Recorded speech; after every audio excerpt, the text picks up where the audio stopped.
श्री स्वामी समर्थ. वटपौर्णिमा आपल्या संस्कृतीतील सर्व सौभाग्यवती महिलांसाठी अत्यंत महत्त्वाचा, पवित्र आणि आनंदाचा सण. आपल्या पतीला दीर्घायुष्य लाभावे, त्याचे आरोग्य उत्तम राहावे आणि जन्मोजन्मी हाच पती मिळावा, यासाठी प्रत्येक विवाहित स्त्री संपूर्ण वर्षभर या दिवसाची वाट पाहत असते. सावित्रीने आपल्या भक्तीच्या बळावर यमराजाकडून आपल्या पतीचे म्हणजेच सत्यवानाचे प्राण परत मिळवले होते. याच पवित्र दिवसाची आठवण म्हणून आपण दरवर्षी ज्येष्ठ पौर्णिमेला वटपौर्णिमा साजरी करतो. पण मित्रांनो, शास्त्रानुसार वटपौर्णिमेच्या दिवशी काही विशेष नियम पाळणे अत्यंत आवश्यक आहे. जर आपल्याकडून पूजेदरम्यान किंवा या दिवशी कळत नकळत काही चुका झाल्या तर त्याचे गंभीर परिणाम आपल्याला भोगावे लागू शकतात. हे व्रत जितके शुभ आहे तितकेच काही चुकांमुळे ते अशुभ ठरू शकते. आजच्या या विशेष व्हिडिओमध्ये आपण पाहणार आहोत की यंदा 2026 मध्ये वटपौर्णिमा कधी आहे, पूजेचा शुभ मुहूर्त काय आहे, कोणत्या अशा 3 साड्या आहेत ज्या महिलांनी या दिवशी चुकूनही नेसू नयेत, गरोदर महिलांनी कोणती खबरदारी घेतली पाहिजे आणि एकाच सूतगुंडीचा वापर किती महिलांनी करावा, अशी संपूर्ण माहिती आज आपण अगदी सविस्तर पाहणार आहोत. व्हिडिओ खूप महत्त्वाचा आहे, त्यामुळे तो शेवटपर्यंत नक्की पहा. पुढे जाण्यापूर्वी जर तुम्ही चॅनलवर नवीन असाल तर चॅनलला सबस्क्राईब करायला विसरू नका आणि कमेंट बॉक्समध्ये श्री स्वामी समर्थ किंवा तुमच्या कुलदेवीचे नाव नक्की लिहा. नियम आणि मुहूर्त जाणून घेण्यापूर्वी आपण वडाच्या झाडाचीच पूजा का करतो याचे महत्त्व समजून घेऊया. धार्मिकदृष्ट्या वडाच्या झाडामध्ये प्रत्यक्ष ब्रह्मा, विष्णू आणि महेश या तिन्ही मुख्य देवतांचे स्थान असते असे मानले जाते. जेव्हा आपण वटपौर्णिमेला वडाच्या झाडाची मनोभावे पूजा करतो तेव्हा आपल्याला त्रिदेवांचे पूजन केल्याचे पुण्यफळ मिळते. त्यांचा भरभरून आशीर्वाद आपल्या कुटुंबाला आणि पतीला लाभतो. आता शास्त्रीय दृष्टिकोनाचा विचार केला तर वडाचे झाड हे इतर झाडांच्या तुलनेत खूप जास्त आयुष्य जगते. हे झाड 100 वर्षांपेक्षाही जास्त काळ जिवंत राहू शकते आणि ते 24 तास भरपूर ऑक्सिजन देते.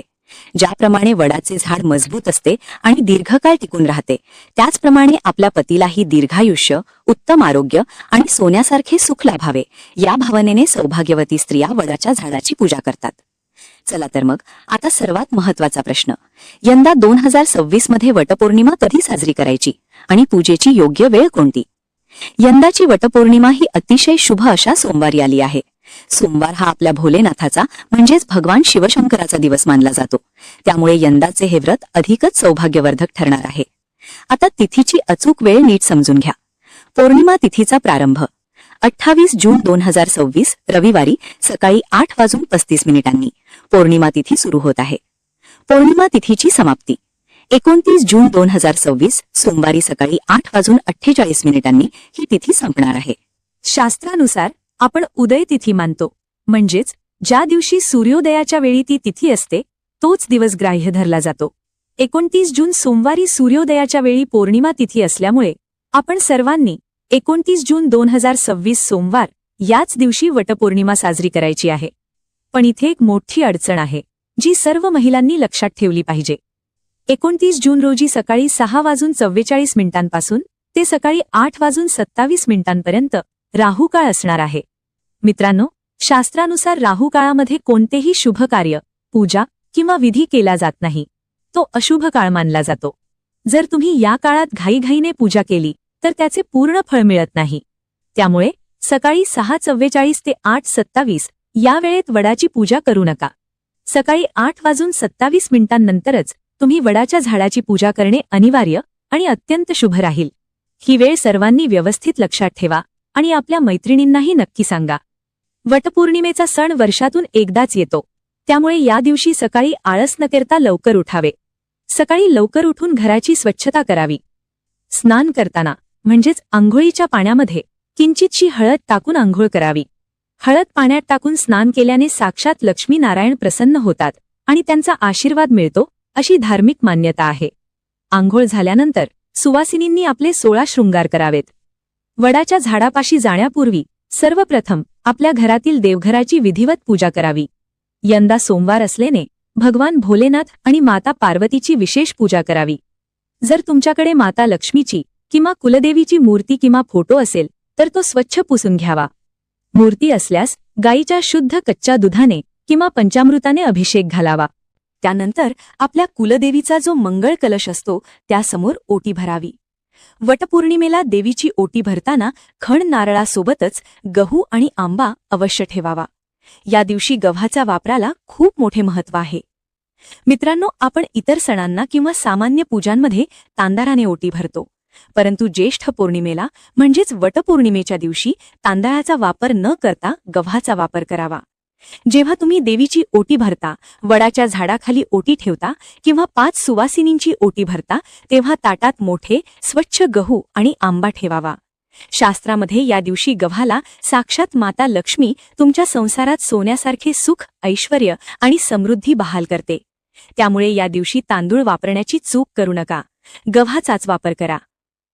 आता वळूया अत्यंत महत्त्वाच्या विषयाकडे, ज्यावर या व्हिडिओचे मुख्य शीर्षक आधारित आहे. वटपौर्णिमेला महिलांनी कपडे किंवा साडी निवडताना अत्यंत काळजी घेतली पाहिजे. अशा 3 प्रकारच्या साड्या आहेत ज्या या दिवशी विसरूनही नेसू नयेत. 1. काळ्या रंगाची साडी. काळा रंग हा कोणत्याही शुभ किंवा धार्मिक कार्यामध्ये अशुभ मानला जातो. वटपौर्णिमा हा सौभाग्याचा सण आहे. त्यामुळे या दिवशी पूर्ण काळी साडी किंवा ज्या साडीवर काळ्या रंगाच्या मोठ्या छटा किंवा डिझाईन असेल अशी साडी नेसू नका. पूजा संपल्यानंतरही घरात संपूर्ण दिवस काळे कपडे घालणे टाळावे. पांढऱ्या रंगाची साडी. पांढरा रंग हा वैधव्याचे किंवा अशुभाचे प्रतीक मानले जाते. त्यामुळे सौभाग्याच्या या मोठ्या सणादिवशी पांढरी साडी कधीही नेसू नये. 3. मासिक पाळी किंवा सुतकातील साडी. महिलांनो, ही गोष्ट खूप बारीक आहे पण महत्त्वाची आहे. तुमच्या मासिक पाळीच्या दरम्यान तुम्ही जी साडी नेसली असेल किंवा घरातील एखाद्या सुतकामध्ये शोककाळात वापरलेली जी साडी असेल ती साडी न धुता किंवा धुतली असली तरीही वटपौर्णिमेच्या मुख्य पूजेसाठी वापरू नका. मग कोणते रंग नेसावेत? या दिवशी हिरव्या रंगाची साडी नेसणे सर्वोत्तम मानले जाते. हिरवा रंग हा निसर्गाचा, समृद्धीचा आणि सौभाग्याचा रंग आहे. हा माता लक्ष्मी आणि गौरीचा अत्यंत प्रिय रंग आहे. जर हिरवा रंग नसेल तर तुम्ही पिवळा, लाल, गुलाबी, जांभळा किंवा केशरी, ऑरेंज यांसारखे तेजस्वी आणि शुभ रंग निवडू शकता. पिवळा रंग भगवान विष्णूंचा आणि गणपती बाप्पाचा प्रिय रंग आहे, तर लाल रंग कुंकवाचे म्हणजेच सौभाग्याचे प्रतीक आहे. साडीसोबतच सुवासिनींच्या हातातील बांगड्यांनाही खूप महत्त्व आहे.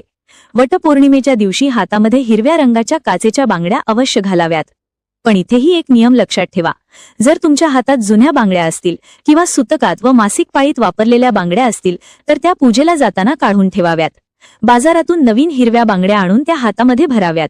तुम्ही 4-4 किंवा 6-6 बांगड्या भरल्या तरी चालतील, पण त्या नवीन आणि शुद्ध असाव्यात. आता आपण बोलूया आपल्या घरातील गरोदर, प्रेग्नेंट भगिनींबद्दल. शास्त्रामध्ये गरोदर महिलांसाठी वटपौर्णिमेचे काही अतिशय कडक नियम सांगितले आहेत. जर तुमचे 7वे, 8वे किंवा 9वे महिने चालू असतील तर तुम्ही वडाच्या झाडाला प्रदक्षिणा मारण्याची चूक अजिबात करू नका. आपल्या पुराणांमध्ये असे सांगितले आहे की गर्भावस्थेच्या शेवटच्या महिन्यात वडाच्या झाडाभोवती फेऱ्या मारल्यास पोटातील बाळाला कालसर्प दोष लागण्याची शक्यता असते.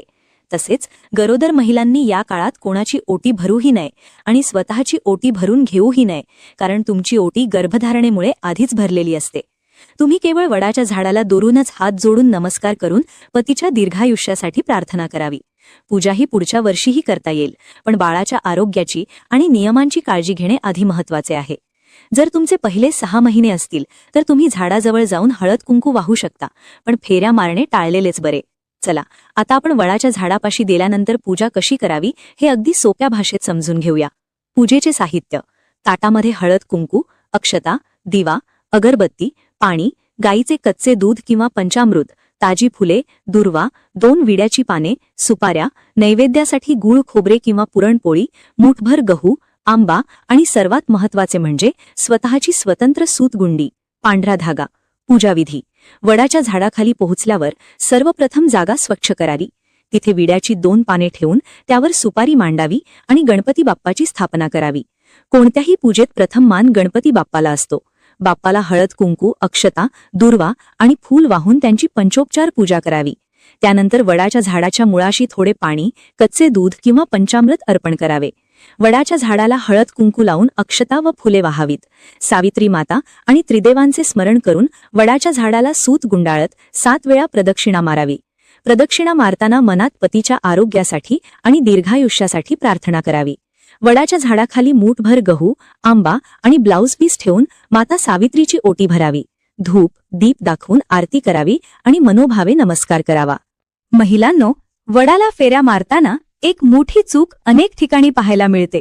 7 फेऱ्या पूर्ण झाल्यानंतर अनेक महिला तो धागा तोडतात, कापतात आणि उरलेली सूतगुंडी दुसऱ्या महिलेला किंवा सख्ख्या बहिणीला वापरण्यासाठी देतात. अशी चूक अजिबात करू नका. सौभाग्याचा धागा हा कधीही तोडला किंवा कापला जात नाही. तुमच्या 7 फेऱ्या पूर्ण झाल्यावर जो धागा उरेल ती संपूर्ण सूतगुंडी तिथेच वडाच्या झाडाच्या फटीमध्ये किंवा आधीच्या धाग्यांमध्ये व्यवस्थित खोचून अडकवून ठेवावी. पूजा करताना प्रत्येकीने स्वतःची स्वतंत्र सूतगुंडी घेऊनच जावे. एकमेकींचे सूत वापरू नये. पूजा पद्धतीसोबतच या दिवशी घरातील वातावरण आनंदी आणि शांत राहील याची काळजी घ्यावी. कोणत्याही सुवासिनीने चिडचिड करू नये, कोणाचाही अपमान करू नये किंवा कोणाला कमी लेखू नये, कारण या दिवशी साक्षात लक्ष्मी माता कोणत्याही रूपाने आपल्या घरी येऊ शकते. तसेच या पवित्र दिवशी घरात पूर्णपणे शाकाहारी वातावरण असावे. मांसाहार किंवा मद्यपान घरामध्ये अजिबात होऊ नये. या दिवशी प्रत्येकाने निसर्गाची सेवा म्हणून किमान एक तरी वडाचे किंवा तुळशीचे झाड नक्की लावावे. बऱ्याच महिला आळसामुळे वडाची फांदी तोडून घरात आणून पूजा करतात, पण जिवंत झाडाची फांदी तोडणे हे महापाप मानले जाते. त्यामुळे नेहमी मुख्य झाडापाशी जाऊनच पूजा करावी. उपवासाच्या बाबतीत सांगायचे तर तुमच्या घरची जशी परंपरा असेल त्यानुसार उपवास करावा. काही ठिकाणी पूजा करून आल्यावर लगेच घरी जेवण केले जाते, तर काही ठिकाणी संपूर्ण दिवस उपवास करून दुसऱ्या दिवशी तो सोडला जातो. तुमच्या प्रथेनुसार तुम्ही ते करू शकता. तर मित्रांनो, ही होती यंदाच्या वटपौर्णिमा पूजेची संपूर्ण आणि शास्त्रोक्त माहिती. या शुभ मुहूर्तावर आणि हे सर्व नियम पाळून तुम्ही पूजा केलीत तर तुमच्या अखंड सौभाग्यात नक्कीच वाढ होईल आणि त्रिदेवांचा आशीर्वाद लाभेल. तुम्हाला ही माहिती कशी वाटली हे मला कमेंट करून नक्की सांगा. हा व्हिडिओ तुमच्या घरातील सर्व महिलांना, मैत्रिणींना आणि नातेवाईकांना जास्तीत जास्त शेअर करा, जेणेकरून त्यांच्याकडूनही कोणती चूक होणार नाही. व्हिडिओ आवडला असल्यास लाईक करायला विसरू नका. पुन्हा भेटूया अशाच एका नवीन आणि महत्त्वपूर्ण माहितीसोबत. तोपर्यंत श्री स्वामी समर्थ. जय जय स्वामी समर्थ.